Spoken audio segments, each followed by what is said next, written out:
Anong beginning balances? 1,300,000. Okay tayo. Kasi kung maintindihan. Pagdating ng 2026, ano ang beginning balance? 1,300,000 at saka 330. Yung ending, siya yung magiging beginning. Tama? And so on and so forth. Okay tayo ron. Nakuha. So okay tayo dyan. Number 2, okay tayo dyan. Number 3, okay tayo. Wala na problema dyan. Ngayon, nagdagan natin. Pag gumawa ka ng consolidated, ito yung number 4. Okay? Pag gumawa ka ng consolidated, dapat daw, sabi mo nga, hindi dapat makita si Mang Inasal, tama? So kung dapat hindi makita si Mang Inasal, dapat hindi rin makita yung ibinigay niya dividend. Nasaan ba yung binigay niyang dividend? Ito, 70,000. Tama? Dapat, ito daw, hindi niya nakita. Tanggalin mo daw. Para pag gumawa ka ng income statement, hindi makita yung 70,000. Ano yung entry mo kanina? Nung nagkaroon ka ng dividend income. Yan. Debit cash, credit dividend, income, 70,000. Tama ba? O para tanggalin yung 70,000, ano gagawin mo? Siyempre, debit ko, dividend, income. Now, magkano 70. Now, for the purpose ng discussion, ito guys, nalagay ko muna dividend paid. 70,000. So, mamaya ako nag-discuss ito kasi masyadong complicated. Pero ang idea, sa number 4, ang objective ko, tanggalin yung dividend income. At ginawa mo na. Okay ka na doon. Naintindihan yung number 4. So, pag ginawa mo ba ito, matatanggal na yung dividend na 70? Yes. Okay tayo? Next. May tayo sa 4. Dalawa nila. 5 tsaka 6. Number 5 tayo. Sa number 5, dito papasok yung tinatawag na amortization. Okay, masyadong kabahan. Pag sinabi mo amortization, ganito lang yan, ha? Yung in-adjust mo sa number 2, okay, kasi yung number 2. Ito, di ba? Yung in-adjust mo sa number 2, unti-unti mo lang siyang tatanggalin. So, ibig kong sabihin, itong inventory na ito na dinebit mo na 35, maaaring isang bagsak, or unti-unti mo siya tatanggalin. Okay tayo ron? Yun yung number 5. Yun yung amortization. Okay, paano mo ngayon malalaman kung agad-agad mo siyang tatanggalin or unti-unti? Okay. Magkakaroon ng panibagong additional information. Okay ko na lang dito sa gilid. Sabi sa problem, ilan na yung ating bullet kanina? Dalawa, di ba? 1 tapos yung 2. Tama ba? Okay, ngayon number 3, na bullet. Ang sabi dito, yung inventory daw, ginagamit daw nila sa inventory, first in, first out. Hindi mo yung first in, first out. Kung ano yung unang pumasok sa business, yun siya yung unang lalabas. Siya yung unang ibibenta. Tama ba yun? Okay. So, ibig sabihin, kanina lang, di ba meron kang beginning inventory? Magkano yung beginning inventory mo kanina? Dun sa number, kung kanina, yung 530 natin, 537. Di ba 750 yun? Basta, huwag mo lang kahit huwag mo lang hanapin. Ang objective guys, pag first in first out, alam mo, guys assumption tayo. Pag first in first out, alam mo na mabebenta yung beginning. Sure ka na mawawala yung beginning kasi nga ito ay first in first out. Ibig sabihin pa nun, itong value na to, na 35,000, ba beginning to? Based sa beginning to, tama? Di syempre, alam mo na ito ay nabenta na. Kasi nga, first in first out. Okay tayo ito. Based saan ka mag-decide sa inventory 5. Okay tayo. So, ibig sabihin, kung ito daw ay nabenta mo, take note, nabenta mo during the period, tatanggalin mo na siya. Inventory. Magkano yung total? 35. Kasi ang assumption dyan, nabenta mo na. Okay tayo. So, tinanggal ko. Yan yung amortization. Tatanggalin mo lang yung ginawa mo sa number 2. Diba nagagay ka ng 35? O, sabi sa additional information, gumagamit ka doon ng FIFO. Ibig sabihin, ang assumption mo, nabenta mo na yung inventory. Kung nabenta mo na yung inventory, dapat wala na itong 35,000. So, tinanggal mo 35. Okay ka doon? Sir, palagi bang gain sa inventory? Yes. Okay, as long as may FIFO, yes mo sir. Okay tayo? Okay, next. O, lagyan ko ulit. Number lang tayo. 4. Okay, sa number 4, sabi, yung equipment daw, ang kanyang useful life is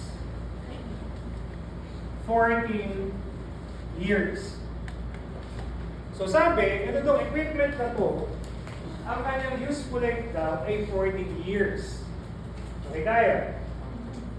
Now, kung 14 years yan, tingnan mo muna. Tingnan mo na natin, sorry. Kung pili ko nga, 700,000 divided by 14 years. 50,000. So, ibig sabihin every year, nag-depreciate ng 50,000. Tama ba yan? Okay. Ilang years na siya nag-depreciate? 4. Tama ba? Ilan na lang ang remaining useful life? 10 na lang. Tama ba yan? Ulitin ko. Ilan ang total useful life? Sabi? 40. So, 700 divided by 40, lalabas 50,000. So, 50,000 times 4, 200. Tama ba yan? So, ilan na lang yung nakikita pang years para magamit mo yung equipment? So, magkasundo tayo. Lagay ko dito ang remaining useful life daw. Useful life ay 10 years. Okay, guys. So, ano nga ba yung number 5? Ang tawag dito, amortization. Yung inventories, bakit natin siya binawa sa 35? Kasi 5. At in-assume natin na ito ay mabibenta na agad. Okay. Yung equipment, ilang years to yung useful life? Ilan yung adjustment mo na ginawa?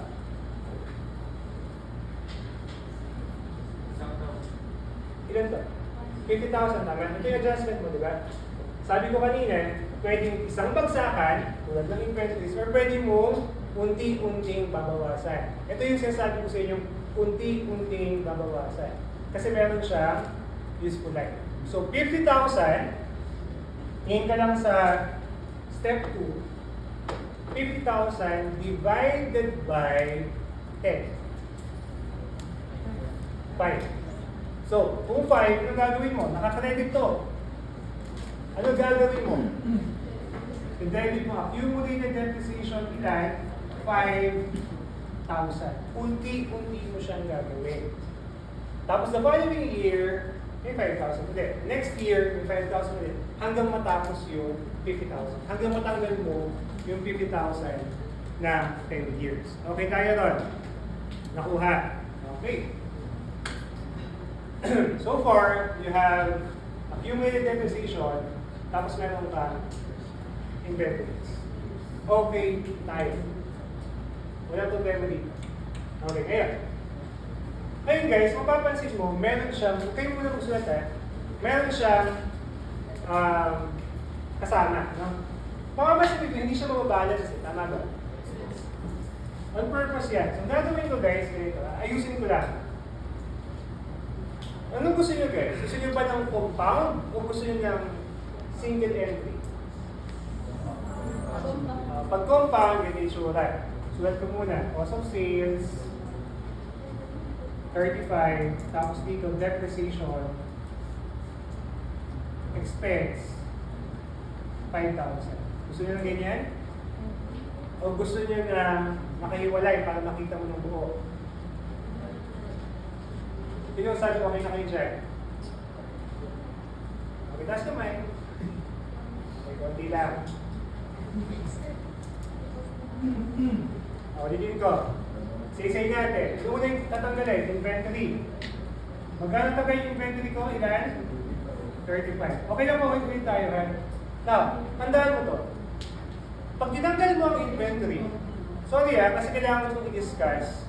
At pag i-discuss ko siya, sana may hindi niyo yung concept. Kasi pag hindi, sayang naman yung buong principle. Una, hindi nyo siya ma-appreciate ngayon. Pero once na tumatagal, at kung mag-take kayo sa paper exam, sure ako, malaking factor na maintindihan niyo yung bakit cost of goods sold.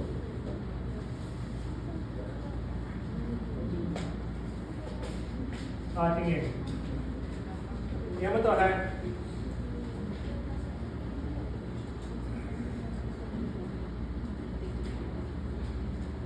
Alam mo itong BNTech?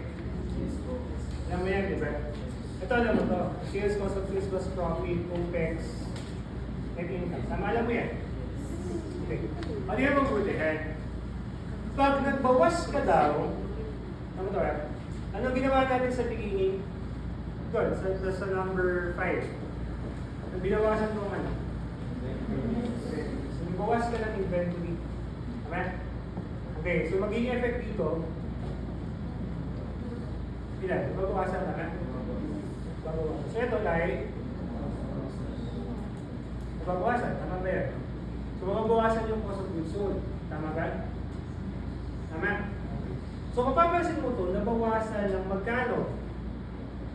Kung 35 yan, binawas mo, okay, mababawasan ito ng 35, mababawasan ito ng 35. Tama ba yun? Para itama, para hindi ka magkamali, para hindi magkamali yung financial statement, hindi magkamali yung income statement, itatama mo. Nabawasan ng 35, pero hindi dapat mabawasan. Yung dapat mong gawin. Nabawasan yung cost of goods sold ng 35. Eh, hindi dapat mangyari yun. Kaya lang, pag ginawa mo itong entry na ito, automatic mangyayari yung principle na yun. Ang mangyayari yung event na yun. Pag binawasan mo yung 35, tama?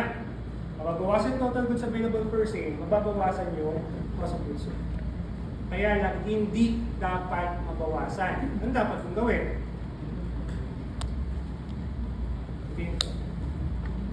Binawasan mo 35. Mababawasan yung beginning, mababawasan yung total goods available per sale, mababawasan yung cost of goods sold. Okay tayo? Eh, hindi dapat mabawasan yung cost of goods sold. Kung ginawa mo itong 35, ano dapat yung gawin mo para hindi mabawasan yung cost of goods sold? Ano dapat yung gawin? Dagan. Tama? Ng ilan? 35. That's why mag-record ka ng cost of goods sold 35 para hindi maapektuhan. Okay tayo ron. Nakuha to. Yan yung palaging tandem sa amortization. Pag nag-credit ka ng inventory, mag-debit ka ng cost of sales. Pag nag-debit ka ng inventory, mag-credit ka ng cost of sales. Sir, palagi bang ganon? Yes. Okay tayo? Next. Anong ginawa ko sa accumulated? Di ba ganito?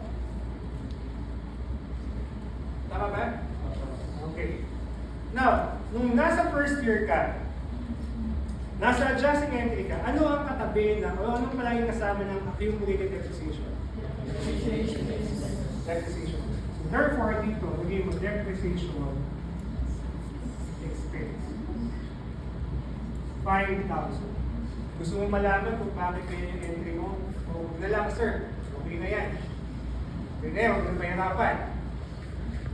O gusto mo malaman kung bakit kaya yung entry. Ano? Gusto mo malaman.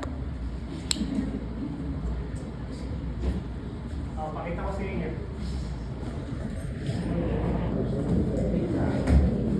Number 5 yan eh. Ayokong pahabain sa aking discussion, pero para at least lang. Okay, kaya pala 5,000 dahil yun yung concept.